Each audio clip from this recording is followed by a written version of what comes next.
નવસારી બેઠક ઉપરથી CR પાટીલ આજે ફોર્મ ભરવાના હતા, પરંતુ મુહૂર્ત ચૂકી ગયા।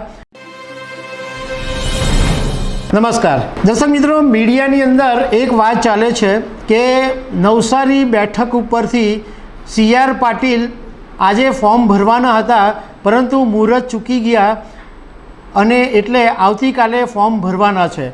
પરંતુ આની સાચી હકીકત શું છે એના વિશે હું તમારી સાથે વાત કરીશ। મારું નામ રાજેશ શાહ છે અને તમે જોઈ રહ્યા છો ખબર છે .com।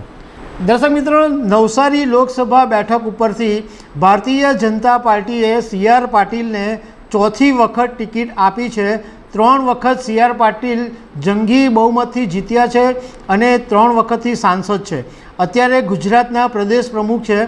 તો અમે ખબર છે .com ઉપરથી ગઈકાલે સાંજે CR પાટીલને ફોન કર્યો હતો એ જાણવા માટે કે એમનું ફોર્મ ભરવા જવાના છે તો શું તૈયારી છે, કેટલા લોકો આવવાના છે, બીજા કાર્યક્રમમાં શું છે, એ બધા બાબત માટે અમે CR પાટીલને ફોન કરેલો।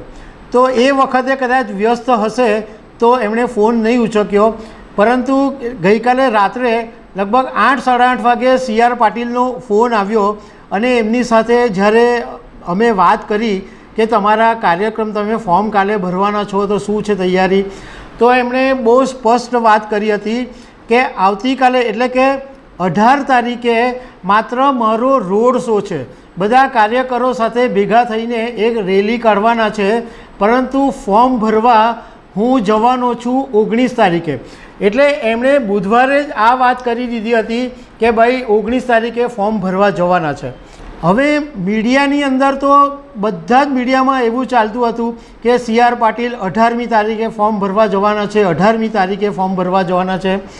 આજે સવારે પણ બધા મીડિયાની અંદર એવું જ ચાલતું હતું કે ભાઈ 18મીએ ફોર્મ ભરવા જવાના છે। અને જ્યારે CR પાટીલનો ભવ્ય રોડ શો પૂરો થયો, CM મુખ્યમંત્રી ભૂપેન્દ્રભાઈ પટેલ હાજર હતા, હર્ષ સંઘવી હાજર હતા અને લગભગ હજારોની સંખ્યામાં બાઇક, કાર અને મોટી સંખ્યામાં લોકો જોડાયા હતા અને એક જબરજસ્ત અને ભવ્ય રોડ શો હતો। એટલે અમે ફરીથી આજે ગુરુવારે CR પાટીલને ફરીથી ફોન કર્યો કે આ બધા જ મીડિયામાં એવું ચાલે છે કે 18મી તારીખે તમે ફોર્મ ભરવાના છે, તો કેમ આમ છે? તો એમણે એમ કીધું કે ભાઈ મારું પહેલેથી નક્કી જ છે, 19 તારીખે મારું ફોર્મ ભરવાનું નક્કી જ હતું। હવે મીડિયાને ખબર નહીં 18મીએ કેમ ચાલ્યું, બધા કહે છે કે 18મીએ ફોર્મ ભરવા જવાના, પરંતુ મારું તો 19મીએ પહેલેથી ફોર્મ ભરવાનું નક્કી છે। હવે એ પછી જ્યારે રેલી પૂરી થઈ ત્યારે બધા મીડિયામાં એવું ચાલ્યું કે વિજય મુહૂર્ત ચૂકી ગયા એટલે CR પાટીલે ફોર્મ નથી ભર્યું, પરંતુ હકીકત એ છે કે એમણે તો ગઈકાલે જ અમને એવું કહી દીધું હતું કે 19 તારીખે પોતે ફોર્મ ભરવા જવાના છે, તો પછી વિજય મુહૂર્ત ચૂકી જવાનો કોઈ સવાલ પેદા થતો જ નથી, કારણ કે ઓલરેડી એમની યોજના 19મી તારીખની જ છે અને 19મી તારીખે અમિત શાહ પણ ગાંધીનગરથી ફોર્મ ભરવાના છે।